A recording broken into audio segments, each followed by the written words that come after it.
everyone, welcome to the Dyl Pickle Movie Network. I am Dylan Randazzo, and welcome to a video that I've been wanting to do every single year, and I always forget about it and put it off to the point where it wouldn't hold any value anymore. And that is my way too early Oscar predictions. I try to do this every year, but by the time I went to film this video every single year, I'm like, half the year's gone. Like, we already kind of know what the Oscar players are going to be. So I'm going to do this video all the way up here in April because I think it's so much fun to look back on these videos and be so wrong or pleasantly surprised in being so right.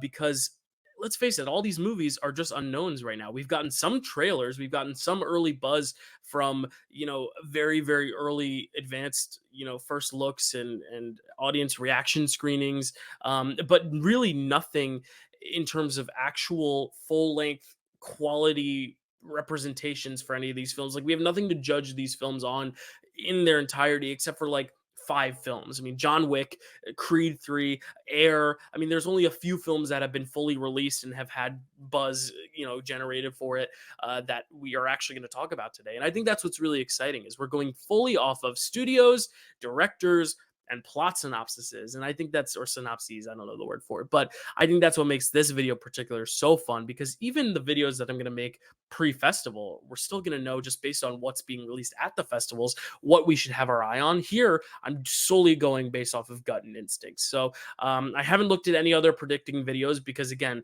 how many of these videos are going to be correct anyway? But I don't even know what other people are thinking as contenders. I just know what I personally think of as contenders, just looking at the list of films coming out in 2023. And of course, like we see every year, films could get delayed. So these films that I'm talking about now may not even make it to Oscar night next year. I mean, Killers of the Flower Moon was something I was looking at last year as a potential contender. And as we see this year, it's coming out this year. So it's going to be really fun to look at these nominations. But we're going to start at the top with the biggest category, Best Picture. And the reason I'm starting with Best Picture is because I think it's important to go through all these films first. Because if I'm talking about like production design and you've never even heard of a title, it doesn't make sense to kind of go backwards. So I'm going to start with Best Picture just so I can kind of talk about all these films, because these are mostly going to be the films you're going to see in a lot of categories. I narrowed this one down to 30. The other categories don't have as many options because there are just so many films to pick from, to choose from. And at number one, I'm putting The Color Purple. I don't think this is necessarily going to win, but just given the trend of, La La Land and West Side Story getting nominated, I think the Academy clearly still likes musicals. And this is not just a musical, but a musical based on the stage musical, which is based on the book that was also adapted into a film that was nominated for a dozen or so Oscars. It didn't win any Oscars, but again, Steven Spielberg's Color Purple was nominated for a lot, and it was produced by Oprah. Here, we're also getting a production produced by Steven Spielberg and Oprah. So again, if this film wins, Steven Spielberg wins another Oscar, Oprah wins an Oscar. I think it would be a cool moment. And one trend that I looked at when looking at all the Best Picture winners since 2014, since Birdman won, and Birdman was the last time that a film had won with a director that had already been nominated in Best Picture. Now, to clarify what that means, it means that every film after Birdman to win Best Picture was a director's first time being nominated for Best Picture. Even Shape of Water, which a lot of people can't believe, that was the first time Guillermo del Toro's films were ever nominated for Best Picture. Same with Tom McCarthy with Spotlight, same with Barry Jenkins for Moonlight. And we see that trend go all the way till the present day with Everything Everywhere All at Once, the Daniels' first film to be nominated for Best Picture. So I think it's a good trend to keep an eye on. It means that a lot of veteran filmmakers, while their films may be great, don't seem to win Oscars if they've already been nominated in that category before. I mean, look at Jane Campion. Jane Campion's The Piano was nominated. The Power of Dog was nominated. Power of the Dog was supposed to win and didn't.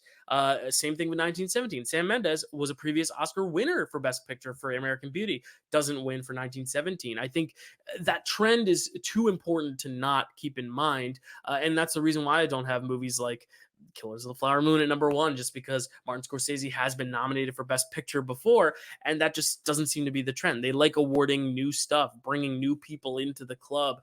And that's not to say that these are movies that are directors' first films, but even something like Everything Everywhere All at Once. It wasn't their first film, the Daniels. It was their second film. Swiss Army Man was their first, but it was their first film nominated for Best Picture. So that's another reason I have The Color Purple higher. It's the director's first film that would be nominated for Best Picture. Also because it's based on a source material that has been nominated for a lot of Oscars and a lot of Tonys. So we know the awards bodies in general like this story, and it's got great talent behind it, which we'll talk about later when we get to the acting races. I think it's going to pick up a lot of text. I think it's going to pick up a lot of acting nominations. Right now, it also has a Christmas release. So right now, I think it has the most ingredients for a perfect Best Picture winner. But as we've seen in the past few years, that isn't the case. The stereotypical Oscar bait perfect contender doesn't always win, and that's why number two right here is Past Lives. Past Lives is a film that premiered at the Sundance Film Festival, and the reason I have it at number two is because a A24 knows how to make a campaign. They got every single above the line category except for adapted screenplay this past year with Everything Everywhere All at Once and The Whale just cleaning house at the Oscars. And I think they can run a successful campaign again this year, especially on that momentum high. And because Coda and Everything Everywhere All at Once premiered nearly a year before their Oscars even happened. Coda premiered in January of 2021 at Sundance and then won in 2022. Everything Everywhere All at Once performed in 2022 at South by Southwest and then won the Oscars in 2023. So I think these festival films are actually at an advantage nowadays because they have all year to build steam. People have already seen Past Lives. People are already losing their minds over Past Lives. People already adore Past Lives. I have not seen it, but I've heard good things from people I trust. And at this point, it would be kind of dumb for me not to predict it. And that's not to say it's going to get nominated, but I think right now, knowing that people have seen it and love it, and it's backed by a good studio that's coming off of a high, and it's a studio film that can kind of garner snowball effect momentum throughout the year, I think I feel very comfortable putting it at number two. At number three is Killers of the Flower Moon. I still think it'll get nominated, even if I don't think it'll win. I mean, it just feels like one of those films that just from the very first screenshot they put out, the first still, it was like, yeah, this is going to be nominated because Martin Scorsese very rarely misses in Best Picture. I mean, the most recent big miss was Silence, but Silence had a weird distribution. It was released at the tail end of the year in limited release. It came out early January, did not perform well at the box office, also did not have any advertising. So I think this is a different film than Silence. It's a drama. It's 4 hours long. Yes, that kind of shares parallels to Silence, but I think because it has the Apple backing, because it is a film that has been talked about for about 2 years now as getting hype, and it's going to perform at Cannes Film Festival, it's going to premiere there. I think this is much more set up for success than Silence was. So I think Killers of the Flower Moon will get in. Number four, I have Dune Part 2, strictly because these technical juggernauts, for a film to be nominated for so many techs and not get in Best Picture, that's rare nowadays. I mean, you see Avatar. Avatar was not everyone's favorite film, but it still made the Best Picture 10 because it was getting nominated for so many techs. And I think that's going to happen with Dune Part 2 as well. I mean, Top Gun Maverick did the same thing. If a film is up for a lot of technical achievements, it usually gets in for Best Picture. And I see Dune going in a similar path as Lord of the Rings, where this second film, I think people are going to be waiting for a third film, so they're not going to award it a lot of prizes in the like above the line categories. But I still think we're going to see it be nominated every time a Dune movie comes out, as long as it's good, especially because Dune Part 2 is supposed to be better than Dune 1, just by the book itself. Just people are telling me that the second half of Dune is much more exciting than the first. So the fact that the first film was so good, I think the second one's going to be even better. I don't see how it doesn't get in. At number five, we have Oppenheimer, and that's solely because of the Christopher Nolan hype. His last few films have done pretty well. I mean, some movies haven't gotten into the Best Picture race like Interstellar, but we did see Inception and Dunkirk get in, and this feels much more like Dunkirk. This is a biopic. This is a character study. This is not necessarily a genre film. It's a biopic drama. It just has that Christopher Nolan gargantuan epic kind of tone attached to it, which I think really bodes well for its Oscar chances. I think out of any film he's ever done, I think this one is probably the most Oscar baity, next to maybe Dunkirk. And even Dunkirk was being very experimental in its form. So I think this is, if it's good and if it sells well at the box office, if it's not an utter bomb, I think this is almost a lock. I don't want to say lock because it's so early, but in terms of right now, the surest bet that anyone could make, I think this five looks solid. And then we get into a little bit of iffy territory where we've gotten some test screening hype for some movies, but we really don't know much. We haven't gotten a trailer for a lot of these movies. So at number six is Saltburn. This is the newest film from Emerald Fennell, who is up for A Promising Young Woman.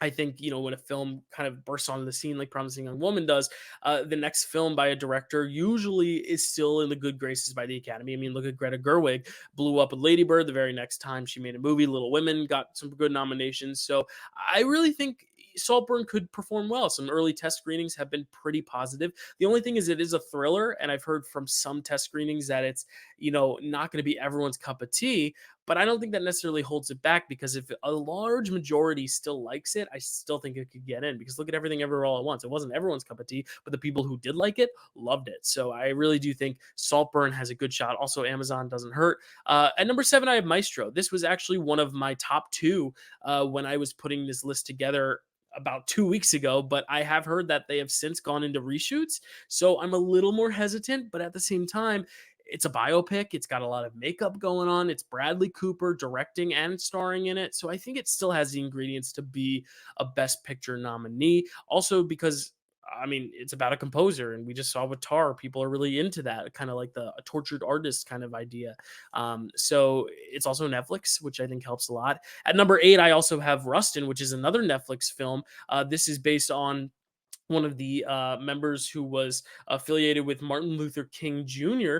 I'm going to look up the exact title, advisor to Martin Luther King Jr. I have notes for all these films here because I can't possibly remember all these films without trailers and all that jazz. But it is about an openly gay black man as he kind of advocates for human rights and worldwide democracy alongside Martin Luther King.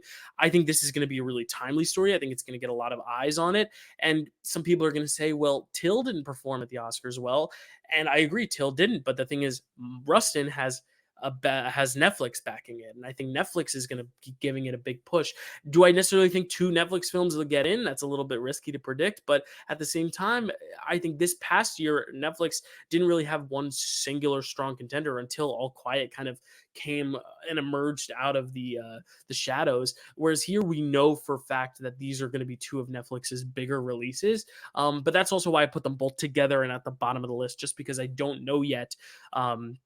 Which one is going to be like the biggest push. Maybe they'll push them both, and that's why I have them both here. At number 9, we have Poor Things, which is the newest film from Yorgos Lanthimos. Yorgos Lanthimos' films are sometimes a little bit too weird for the Academy, but I've noticed that when Yorgos Lanthimos directs someone else's screenplay, those are more Oscar friendly. For example, The Favorite was not written by Yorgos Lanthimos, it was just directed by him. In this case, Poor Things is written by Tony McNamara, and Yorgos Lanthimos is directing it. So I think that's a good combination. The premise is a little weird. It's about this it's a scientific sci-fi story about this woman who is basically brought back to life by having her brain transplanted with a infant's brain or something. It was hard to kind of grasp the premise, which I think could also hold this film back. But I also think it's got good talent behind it. The cast is pretty strong. Emma Stone, Willem Dafoe, Mark Ruffalo. I really do think this film could be like the right kind of weird that the Academy recognizes. It also has Yorgos Lanthimos behind it. Again, directors help a lot,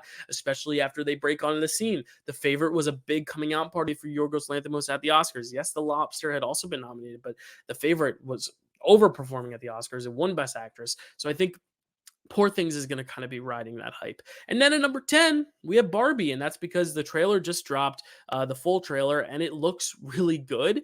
The only thing is we don't know a lot about the story itself. We just know it's going to be different, and it's going to be more mature than just your average kids movie. It's not going to be just a recreation of the property, which I think is going to be awesome, but also until we really know more about it, I still think it's going to be a little weird for the Academy, to where older members of the Academy might be like, a Barbie movie in my Best Picture? No, no, no.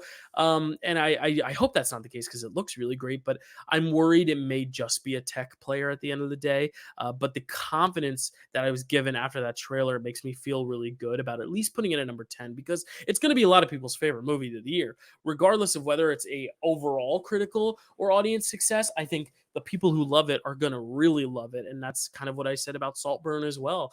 And Greta Gerwig is an Oscar darling at this point. Lady Bird and Little Women both performed very well. So I think Greta Gerwig has that extra oomph over some of the competition as well. And, looking at this Best Picture lineup I have right here, a lot of great diversity. I mean, Color Purple, Past Lives, Dune Part 2, what else?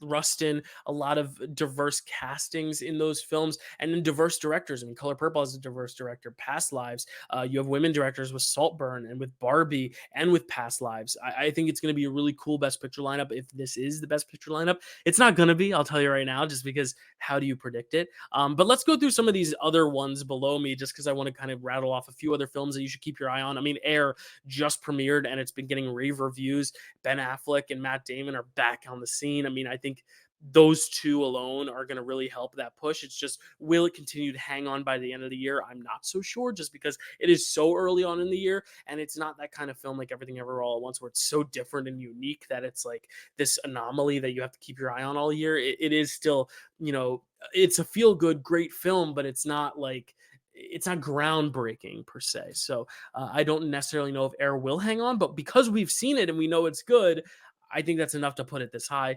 The Bike Riders. The Bike Riders is an interesting film because it is a Jeff Nichols film, a Jeff Nichols film. Jeff Nichols has never been in the Best Picture race, which could help him, but I also think his films are a little almost too mundane for some of the Academy. I mean, a lot of his films have gotten nominations here or there. I mean, Loving, I think, got a Best Actress nomination, and his other films, Take Shelter and Mud, I mean, they're well revered, Midnight Special, but I just don't know if they're Oscar movies.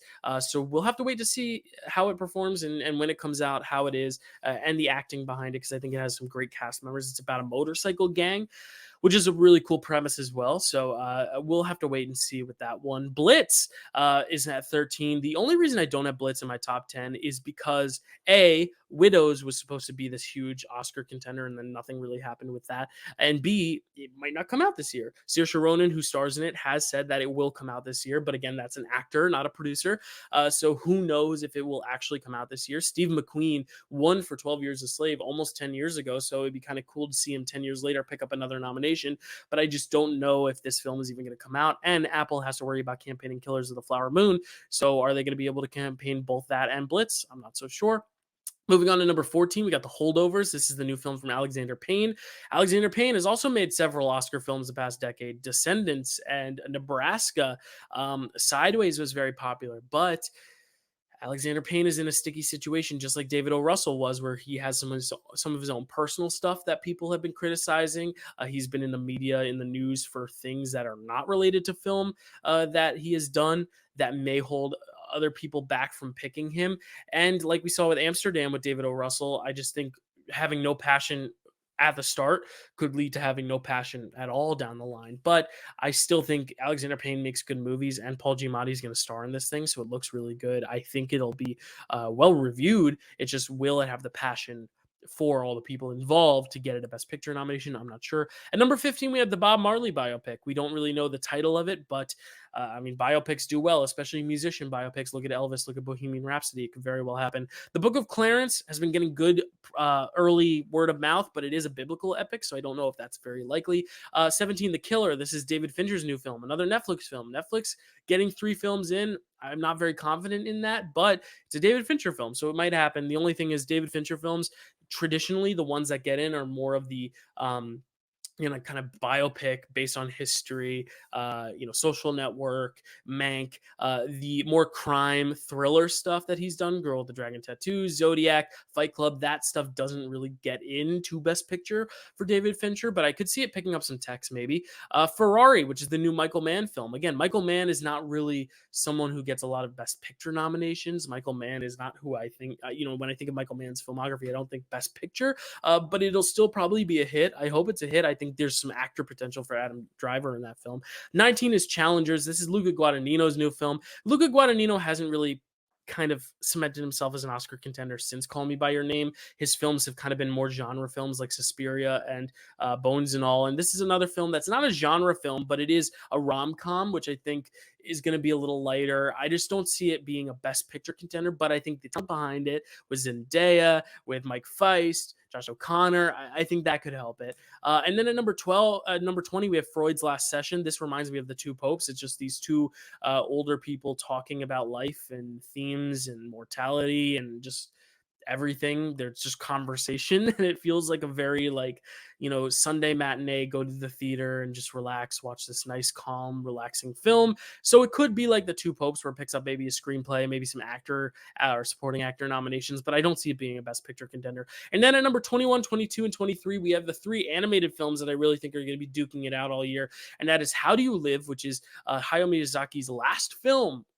His last film, he has said it's his final film produced by Studio Ghibli. I think just that alone is going to help it. But I just don't know if that's going to be a Best Picture contender, because we've only seen three films ever nominated for animated and Best Picture, and the last one being Toy Story 3 in 2010, 2011. So I think it's going to be very rare that we see an animated film back in there, but it's going to happen someday. So it might be this year, because we also have Spider-Man Across the Spider-Verse and Elemental. Again, Pixar always has great films coming out. Even if they don't win, they're always nominated. And Across the Spider-Verse is a sequel to an already beloved film. So that could very well happen. 24 Wonka.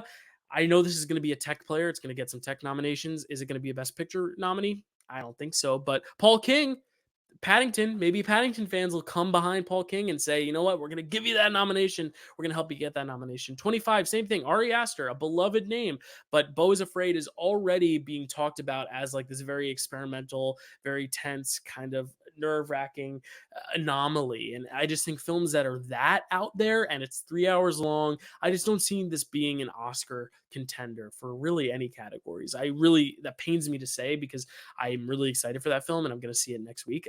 But I just don't think it has Oscars written on it, if you know what I mean. Number 26 is Dumb Money. Dumb Money is actually one of those interesting films that comes out like a year or two after the events that, it's talking about. And this is the GameStop catastrophe, Wall Street thing that happened a few years ago. I don't really know a lot about the GameStop Wall Street thing, but it happened like 2 years ago. So it's one of those films that has a really fast turnover, and that either works really well for you, like The Big Short, Spotlight, or that works against you, like She Said, or Bombshell. These films that are taking place so close to when the events happen that I just don't know if people are going to be receptive to it or not. But it's still on my list. Mother's Instinct, which is a Neon production. Neon is, I think, the big key to getting that nomination, possibly because Neon knows how to campaign. They did it for Parasite, and Parasite won. Mother's Instinct, I don't know much about it except for the fact that it was filmed 2 houses away from me in my childhood home in Cranford, New Jersey, which is really freaking cool. So I literally got to go home for a week and like looked out my window and saw Anne Hathaway and Jessica Chastain filming this movie. So I was like, that's really cool. So I put it on this list because who knows? I would love to see it get nominated, because then more people are going to watch my street in a movie. At number 28, we have 1001. This was the Sundance winner for the Grand Jury Prize. The Sundance winners have done well. Coda, Minari. So I do think there's a chance this could get in, but I think it's so small of a film that it really needs to be a one of a kind type film to really make a wave. And I've seen other films like it. I think it's a very good film, but it's a film that I don't necessarily know if everyone's going to still be thinking about in a year's time, but it could happen. At 29, we have another Apple film, Napoleon, which is the Ridley Scott biopic about Napoleon, starring Joaquin Phoenix. Ridley Scott and Joaquin Phoenix back together again after Gladiator. I could see this being a tech contender, but the only thing is that Ridley Scott's last few films, I mean, House of Gucci really tanked really hard.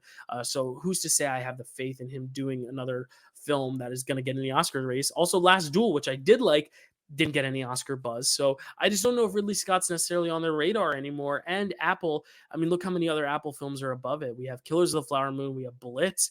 I just don't know if this is going to be the priority for Apple. And then at number 30, because we've seen it and we know it's amazing, John Wick Chapter 4. It's probably not going to get in, but it's kind of like my passion pick of like, well, wouldn't it be fun? It needed to make like Top Gun numbers, I think, to get into the Best Picture race. I just don't think it's going to have that same effect in December, where I think some people who loved it are still going to be talking about it, but I don't think the Academy is going to be like, we still need to nominate John Wick, because the first three films didn't get a single Oscar nomination. So I'm just not that confident. But those are the films to look at for Best Picture. That was a lot of talking. My voice is already hurting, and we got so many more categories to talk about. But let's move on now to Best Director. Moving on to Best Director, we've got Bradley Cooper for Maestro. Bradley Cooper did not get nominated for A Star Is Born. I repeat, Bradley Cooper did not get nominated for A Star Is Born. And I think enough people will be upset about that they'll say, screw that, let's nominate him here. And I honestly think he has a good shot at winning, because he is someone that deserves his due. I don't know if that means directing or acting. I'll tell you who I have for best actor when we get there, but I do think Bradley Cooper could get recognized at some point. I think this might be the year to do it. Martin Scorsese, another one where if that film's great, I don't see a way he doesn't get in for best director. Blitz Bazawule, a name that not many people know, but I do have his film Color Purple predicted to be nominated for Best Picture and win Best Picture right now. So obviously, I'm predicting him to get in. And then Celine Song for Past Lives. It's a film we've seen, so we know it's good. And it would be really nice to see a woman get in for Best Director after last year getting no directors in there, even though Charlotte Wells for After Sun should have gotten in. There are actually a few women directors that I think could get in.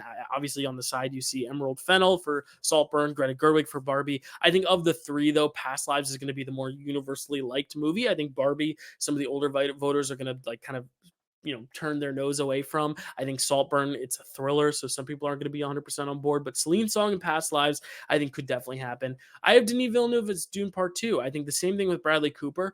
I think him not getting him for Dune Part 1, a lot of people are going to be like, how could we let that happen again? And I think he'll get in, but I think that'll come at the expense of Christopher Nolan for Oppenheimer. I really think one of the big surprises of the day would be Christopher Nolan missing out, because I think it's going to be one of those films where so many people are so excited about it that they almost assume that Christopher Nolan's a lock and then he doesn't get in. Kind of like what happened to Denis Villeneuve for Dune. I just see a world where Christopher Nolan is a surprising snub on Oscar morning. There's always one. And I just think that would get so many people up in arms. And then I have the two women directors I talked about, Emerald Fennell and Greta Gerwig, who very well could get in the Oscars race. It just depends on how good the movie is and how well liked the movies are. And then we have Steve McQueen for Blitz. The only reason I am low is because we don't know if it's coming out this year. Jeff Nichols for The Bike Riders. Again, it kind of what I said about it in picture. I just don't know if it's a big enough film to make its mark. Alexander Payne for The Holdovers. I don't see it happening based on people's own personal opinions and Alexander Payne himself, but I think it's still going to be a well-liked movie, so I'm not sure. Yorgos Lanthimos for Poor Things. I could see this happening, especially because it is a genre film, but with so many films and so many big-time directors competing, I just don't know yet.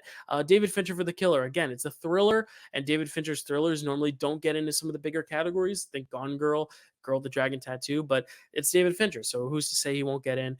George C. Wolfe for Rustin. This would be a great nomination for him. He's overdue for a nomination, but Netflix is already campaigning Bradley Cooper and Maestro so much that I don't know if there's going to be room for both. And then Michael Mann for Ferrari, another beloved name. He's a veteran. People love him. We could definitely see that happen. But again, it's so early to tell. Best actor. This is where I have Bradley Cooper missing. This is why I picked Bradley Cooper and director, because I think for actor, I've been saying since they announced this film last year, as soon as they announced Rustin, I said Coleman Domingo, Oscar 2024. I literally said that the first time I saw what this film was. It's a person, it's a biopic role. It's a black, gay, powerful political figure, and it's played by someone who has never been nominated, but people really love, really respect. He's a huge name in film and TV. I really think Coleman Domingo has a shot here. If not for a win, then definitely a nomination. I just think his performance, just given the pictures we've seen and given the hype we've heard, I think it's going to be a really astounding performance. Even if the film isn't a Best Picture contender, I still think he's going to do well. I mean, George C. Wolfe's last film was Ma Rainey's Black Bottom, and Chadwick Boseman got nominated. So I think he really knows how to direct performances. Viola Davis as well. So I think Coleman Domingo could get in. And then I do have Bradley Cooper at number 2, just because if they don't award him in director, they might award him here in actor, because he is doing the most. As we saw with The Whale, as we saw with Darkest Hour, a lot of the times the winner of makeup also wins Best Actor. And spoiler alert, I have Maestro winning makeup, so maybe this will go hand in hand. Leonardo DiCaprio for Killers of the Flower Moon kind of feels like the obvious pick. Very rarely will Leo miss when his movie is in Best Picture, especially in recent years with The Revenant, Wolf of Wall Street, Once Upon a Time in Hollywood. The only one he missed on was Don't Look Up recently, but Don't Look Up was a divisive film, and the performances weren't necessarily the standout of it. So I definitely think Leonardo DiCaprio has a shot. And then I have Kingsley Benadir for the untitled Bob Marley biopic. Again, biopic performances just work so well for people. Look at Elvis, look at Bohemian Rhapsody. I don't see a world where Bob Marley biopic is really, really good and he doesn't come along for the ride. And then at number 5, this is kind of my oddball choice. It's John David Washington for The Piano Lesson. The Piano Lesson I don't really have in my contenders for Best Picture, but I do have him here because The Piano Lesson is the third film that Denzel Washington is producing as part of his August Wilson adaptation series. So we saw Fences in 2016. Then in 2020, we got Ma Rainey's Black Bottom. And now we have The Piano Lesson. All three are August Wilson plays that are being adapted into films. And every single time a film has been made, an August Wilson film, look at Viola Davis. She won an Oscar for Fences. Denzel Washington was nominated for Fences. And then Ma Rainey's Black Bottom, Viola Davis and Chadwick Boseman were both nominated. So going along that route, I'm going to predict 2 acting nominations for The Piano Lesson, one in lead and one in supporting. The supporting one I'll get to soon. Sorry, Dune, you fell over. And you fell over again. It's okay. We'll leave you there. So I think John David Washington, this would be a cool first nomination for him, especially because he's like put in his time as well. He hasn't been on the scene for too long, but again, he's been the lead of some big films, Black Klansman, Tenet. I think it'd be really fun to see him there. On the side here, I do have Barry Keoghan for Saltburn. There's a question of whether or not he's the lead or supporting, which is why I put him outside here in number 6. And because that film, I don't yet know if people are going to love it or just like it. But this is his first like big time, like main character role. I mean, he's usually the supporting role, so it'll be kind of fun to see him in this lead setting. But if Rosamund Pike is the lead and he is still considered supporting, honestly, he might get into supporting him. We might have him on the list down there for supporting. Cillian Murphy for Oppenheimer. It's interesting because Christopher Nolan, he's very hit or miss in terms of performances, because Leonardo DiCaprio did not get nominated for Inception. And then recently, Dunkirk, nothing got nominated for Dunkirk. But then again, Heath Ledger won for Dark Knight. So sometimes he gets performances in, sometimes he doesn't, which is why I'm a little iffy to predict him. Ferrari, Adam Driver, he's got a lot of makeup on, and I think makeup translates to a good performance sometimes. But Bradley Cooper's already kind of doing the makeup thing for Maestro, so I'm not so sure there. Paul Giamatti for The Holdovers. I think if anything is going to get nominated from The Holdovers, it will be Paul Giamatti. He was criminally snubbed for Sideways. He was snubbed for American Splendor. This could be the chance to nominate a veteran that has never been nominated, which would be awesome, especially since he's been in a collaboration with Alexander Payne in so many films. Tio Yo for Past Lives. I've heard that Greta Lee is more of the standout of that movie than he is. But again, if this is going to get nominated for picture, director, screenplay, there's a good chance the actors come along for the ride. Andre Holland and the actor, Michael Fassbender for The Killer, Zac Efron for The Iron Claw. This is a sports movie about a fighter, a wrestler. Zac Efron put on a lot of muscle for this role. The only thing is it's Zac Efron, and maybe people still see him as the Disney guy. But then again, Austin Butler was also the Disney Nickelodeon guy, and he was able to transcend. So who knows? David Strathairn for A Little Prayer. This premiered at Sundance. It got good reviews. I didn't see it. Some other people I know didn't see it, but they heard good things about him. This could be your Bill Nighy situation, where it's this little film that came out at Sundance. People completely forget about it. And then at the end of the year, all of a sudden, we're hearing all about David Strathairn. So don't be surprised if he gets in. And number 15, I have Jonathan Majors. Jonathan Majors was my number 5 for so long when I was prepping this video until the news came out about him. And there's been evidence that has come out since then, which I think has even hurt him even more. So I don't think Jonathan Majors will be rewarded with an Oscar nomination unless there's some really huge piece of evidence that completely, gets him, completely innocent, off the hook completely.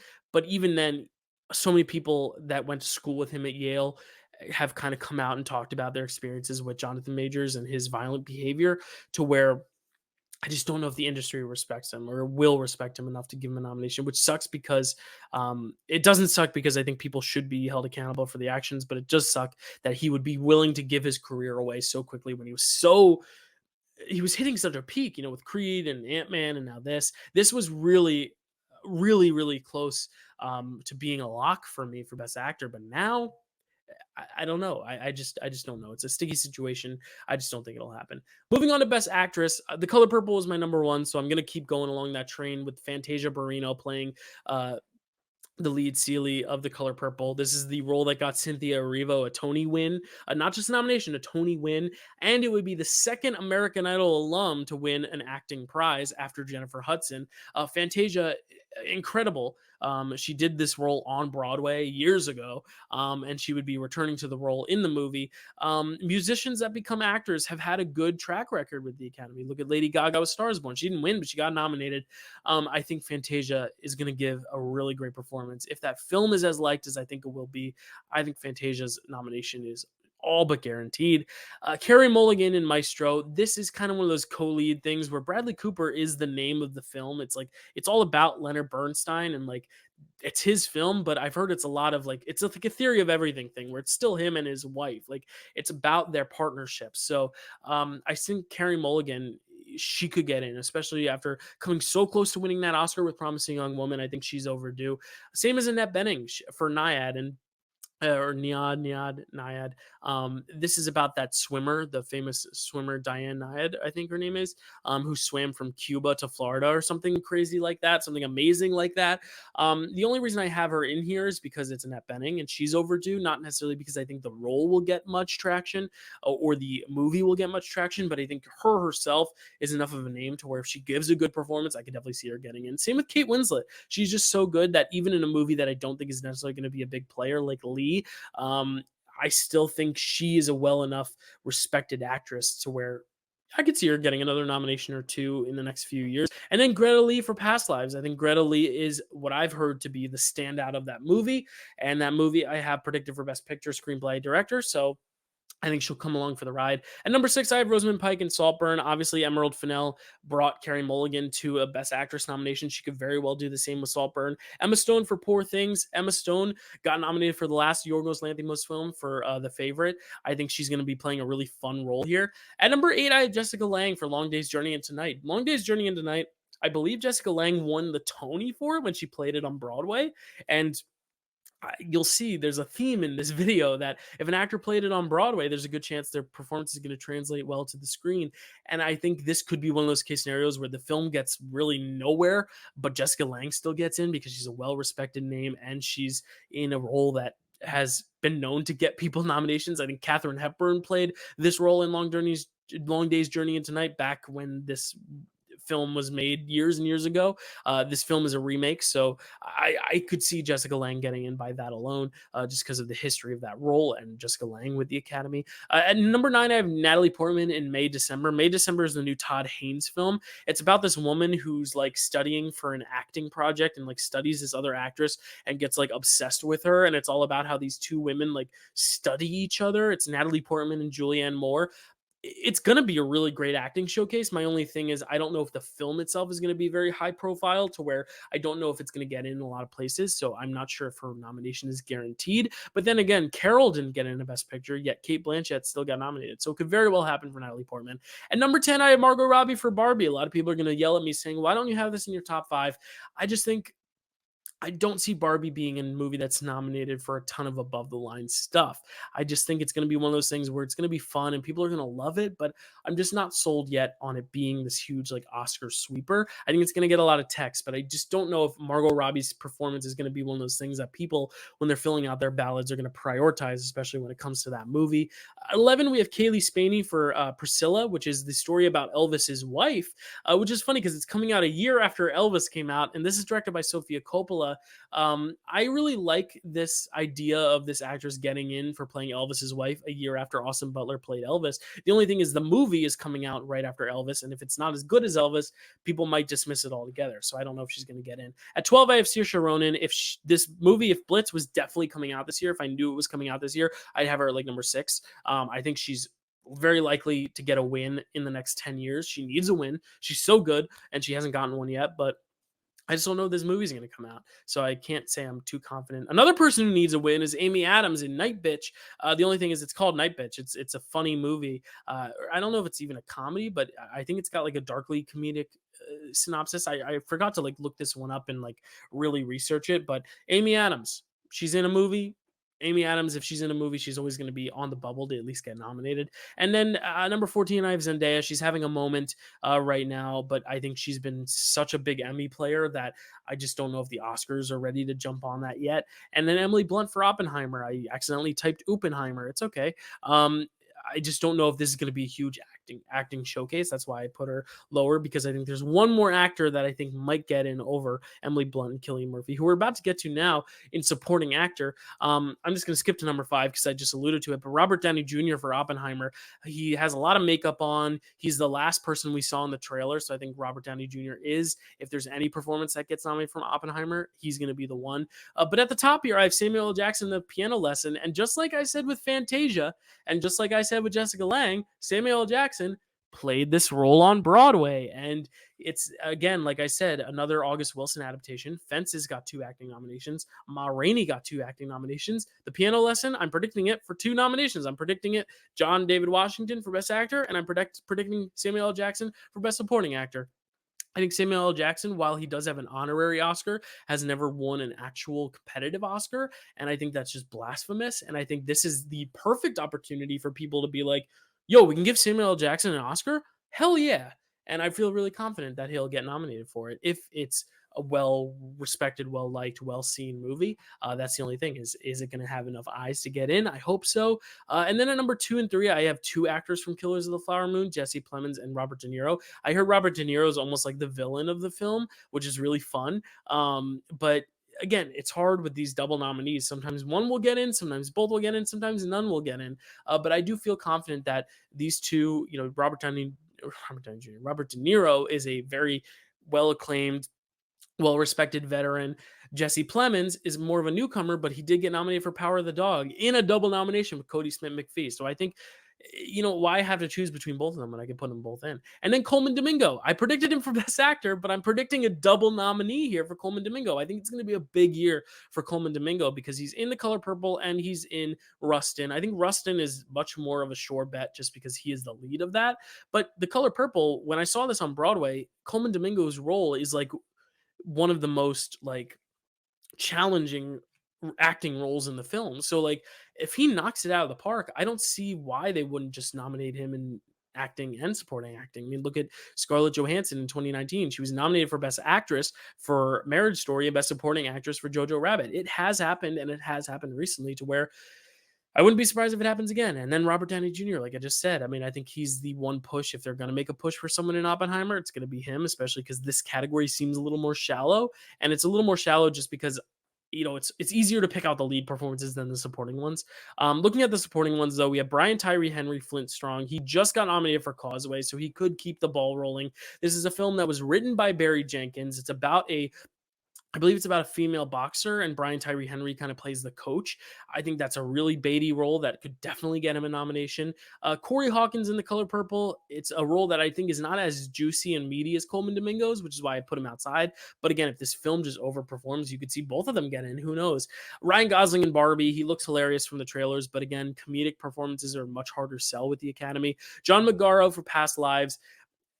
Past Lives is going to get some nominations, so it might come along for the ride. Barry Keoghan, Saltburn, I put him in Best Actor and Supporting Actor because he could go either way. He could be lead, he could be supporting. If he is supporting, I think there's a chance he gets in. If he's lead, I think there's a chance he gets in. Paul Dano, Spaceman, it looks like a good film, but if they're not going to nominate him for Fabelmans, I don't know why they would nominate him here when clearly Fabelmans is like his best role in a long time. So this would have to be like next level for them to nominate him there. I just hope he gets a nomination sometime soon because he's so good. Jacob Elordi for Priscilla. He's playing Elvis, which is a tough task considering Austin Butler just did it. But if he does it really well, who knows? He might get nominated. Alexander Skarsgård for Lee. Again, if Kate Winslet gets in, he could come along for the ride. Ben Affleck and Jason Bateman for Air, only because we've seen them. We know they're good in the movie. People have left the movie saying they're really great. So that's the reason I'm predicting them there. Supporting Actress. Lily Gladstone, Killers of the Flower Moon, has been who I've been predicting for Best Supporting Actress for 2 years now. Last year, when I was about to make this video before I decided not to, she was my number one until I found out Killers of the Flower Moon was delayed again. She's just been on my radar for a while now because she's such a good actress, and she's kind of one of those roles where it's a lead role, but she's being campaigned as supporting.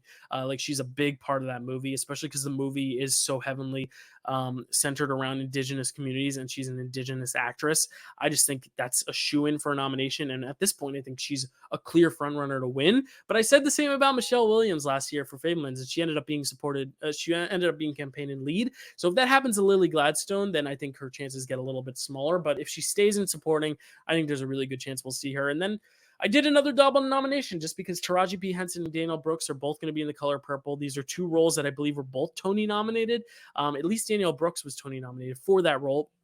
Again, continuing the trend, Danielle Brooks played that role on Broadway, and she did it really well. So I think there's a good chance they both get in there, even though Taraji P. Henson's role is a more baity role. I think Danielle Brooks has proven that she could excel in the role. So I think both of them have a good shot at getting in. Jodie Comer for the Bike Riders. I'm not predicting the Bike Riders to get a ton of nominations, but I think Jodie Comer is someone that people are waiting to nominate for the right thing. It didn't happen with The Last Duel, but that was because it was like her first big thing, big drama movie. I mean, she's much more known for her Killing Eve television show. But I think now people are really getting the Jodie Comer bug, and they really want to give her that nomination. So I think if anything happens for Bike Riders, it could be Jodie Comer. And then Viola Davis for Air for two reasons. One, we've seen it and we know she's a scene stealer. She has a few scenes where it's like, yeah, we're going to nominate her. And also, she missed out on The Women King this last year, and that was a big snub. And people may see that as a, we got to kind of correct our behavior and nominate her after snubbing her last year. So I think there's a good chance Viola Davis could get in. At number 6, I have Emily Blunt. I had her in actress and I have her in supporting actress just because I don't know if she's lead or supporting. So I put her there for Oppenheimer. Julianne Moore, she's in that movie May December, like I said, with Natalie Portman, where they're like studying each other. So there's going to be some cool stuff in that movie. I think it's just going to be a little bit more Natalie Portman focused than Julianne Moore. Carey Mulligan for Saltburn. She's in this movie by Emerald Fennell. Emerald Fennell got her a nomination for Promising Young Woman. It could happen again here.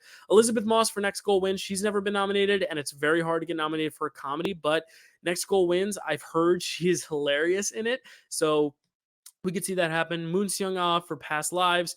We have two actresses, Adrienne Warren and Audra McDonald from Rustin, both great Broadway veterans. I would love to see get nominated if that movie gets a lot of nominations. Penelope Cruz for Ferrari. Everyone loves Penelope Cruz. The Academy loves Penelope Cruz, so that could very well happen. Divine Joy Randolph. I've heard really good early stuff about her and The Holdovers. And Alexander Payne's movies get a lot of nominations. I mean, Nebraska, Bruce Dern, and June Squibb both got nominated, so I think we could see Paul Giamatti and Divine Joy Randolph get nominated for the Holdovers, and then Jodie Foster for Nyad.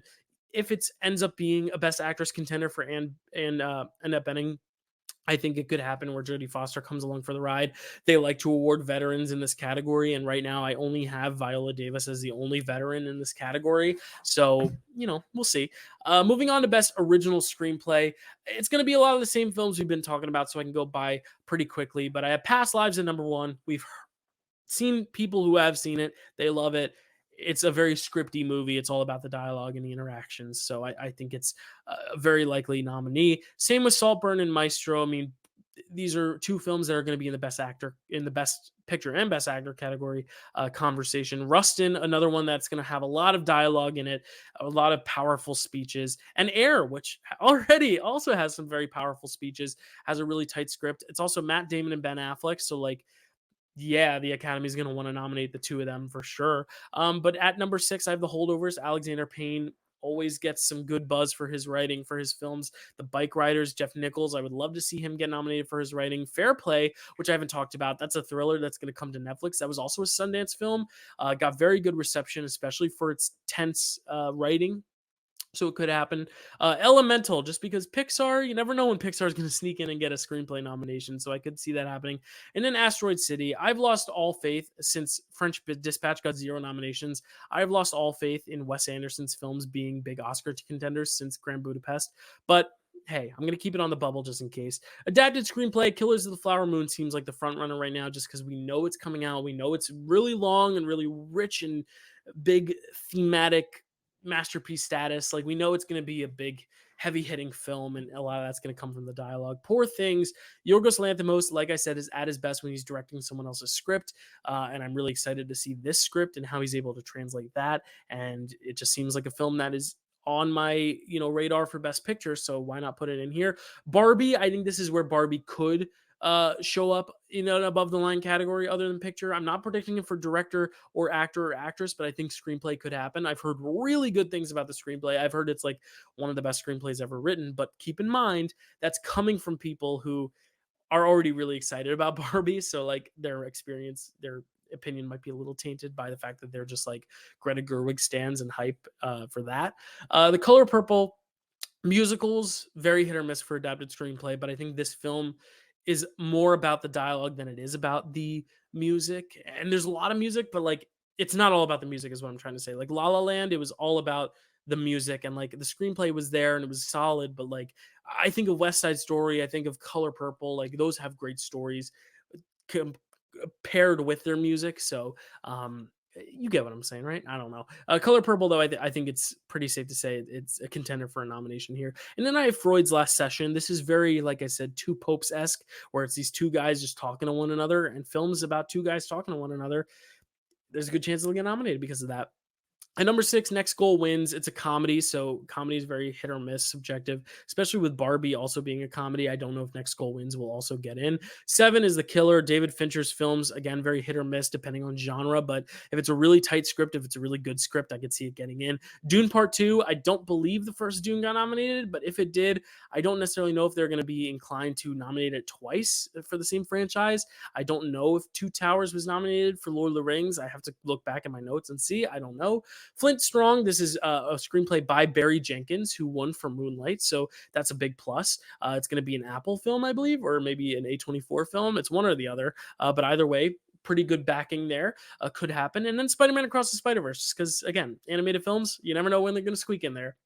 Now we're moving on to the animated feature itself. Speaking of animated films, and at number 1, I do have How Do You Live, just because it's Hayao Miyazaki's last film, and he's such a well respected and beloved filmmaker that I honestly don't see a world where he doesn't get nominated, at least, if the film's good. And come on, the film is going to be good. I mean, it's his last film. Apparently, the book is very beautiful. So, I think it's a shoe in for at least a nomination. And honestly, if it's his last film and we're up against a really competitive crop of films, I think they may just resort to which one they love the name attached to it the most, and that would be Miyazaki.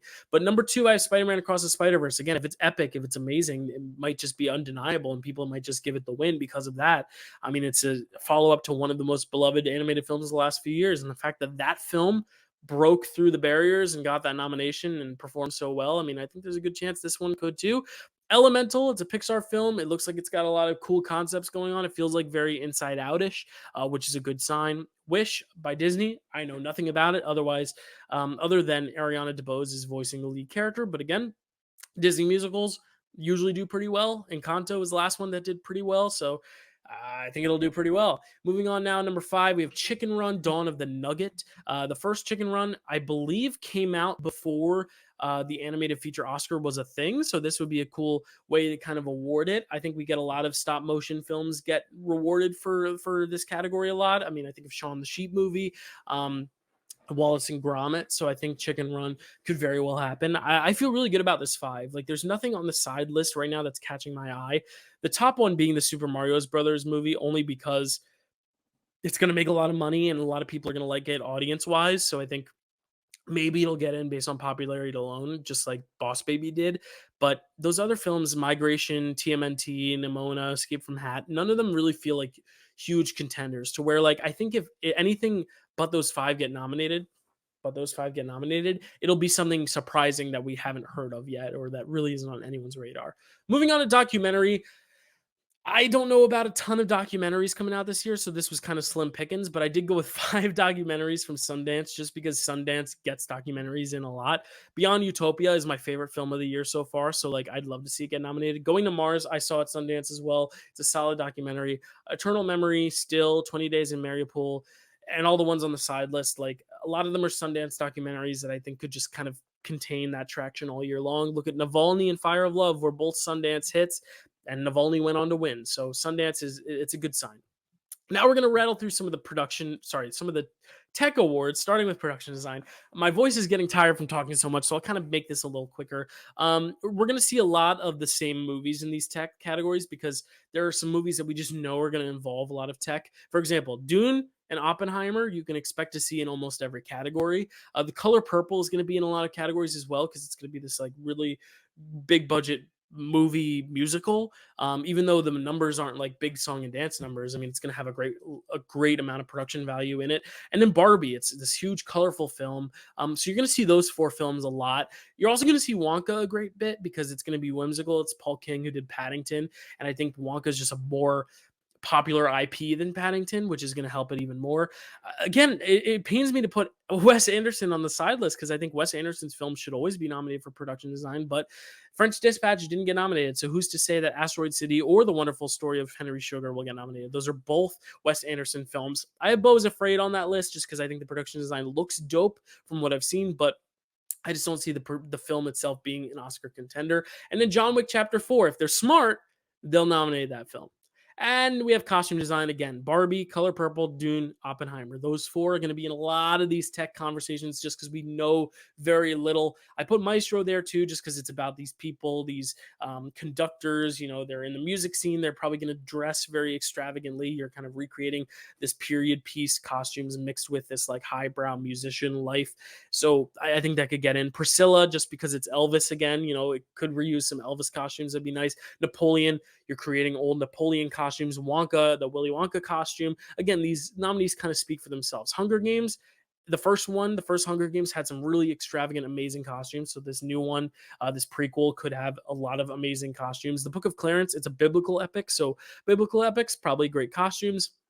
Moving on to makeup and hairstyling, again, Dune and Barbie are there. I don't have Oppenheimer this time just because I don't think there's a lot of makeup going on there. But Maestro is going to be my top contender because look at that makeup. That's Bradley Cooper. That's Bradley Cooper right there in that picture. And I think that just shows you all you need to know. Ferrari is doing a similar thing with Adam Driver. Adam Driver looks unrecognizable as Ferrari, so I think that could happen. And then we usually get like one like sci-fi film in there. I know I have Dune already, but I think Guardians 3 could get in, especially because I think Guardians 3 is going to be really good.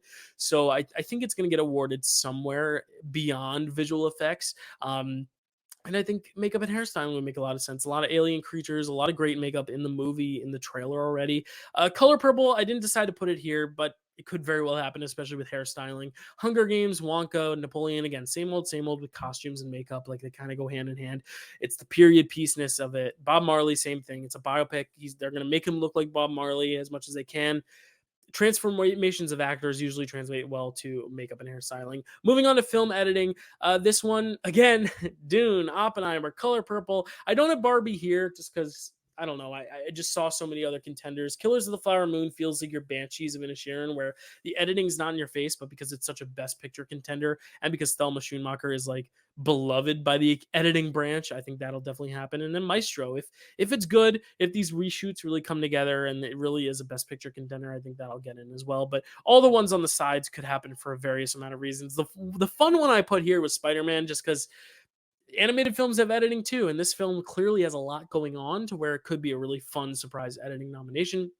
For cinematography, I sound like a broken record, but Dune and Oppenheimer, they're going to be the big like technical juggernauts of the year. We're also adding Killers of the Flower Moon, Color Purple to that just because of the prestige. I put the untitled Ethan Coen film in there for funsies just because Ari Wegner is cinematographer for it, and I still think we're due to see a woman win Best Cinematography sometime. Power of the Dog, she couldn't get it done, Power of the Dog, because, spoiler alert, Greg Fraser won for Dune that same year, but I think someday soon, Ari Wegner or one of these other amazing women cinematographers is going to win. So I'm going to put her in that 5 right now. But Barbie, Maestro, Blitz, Wonka, they're all on the kind of the back burner. Indiana Jones as well, just because it's a big adventure epic. It's probably going to have some nice cinematography. Moving on to sound, I actually did put Indiana Jones here. I think this is where you could see a few more blockbusters show up, like Mission Impossible, of course, Dune and Oppenheimer. They're the broken record of this episode. Color Purple, I think, could also get into some musicals, so you're going to mix music. I think musicals do very well in this category. But I would not count out Barbie. I would not count out Elemental because it's about elements. You're going to get great water sound effects. You're going to get great fire sound effects. Just the idea of the fire touching the water and that sizzle that happens, I think that's going to be like a cool contender for sound, playing around with the different elements of sound. It's literally called Elemental. So there's a lot of elements going on there. And then for funsies, again, Spider-Verse, it's there. Moving on to visual effects, Dune, I mean, we saw it win visual effects already. It could probably happen again. Indiana Jones is doing a lot of de-aging with Harrison Ford. So if that de-aging looks as good as it did in the trailer for long sustained periods of time, I think that'll definitely get in. Guardians 3, again, Marvel has been on a pretty bad track record with their visual effects, but they still got in for Black Panther. And I can't imagine any film being worse visual effects wise than Black Panther was. So yeah, I think they'll get in for Guardians 3 for sure. And then Mission Impossible, again, there's a lot of practical stunts, but I think with Top Gun, we saw that the practicalness mixed with the CGI created something spectacular. And I think if Tom Cruise really pushes that and is like, yo, these are all visual effects, take notice, I think they will take notice. And then Oppenheimer, I don't know how many effects there will be because it's about this bomb, but how much of it will be the bomb and the explosions, I'm not sure. But it's a safe bet now.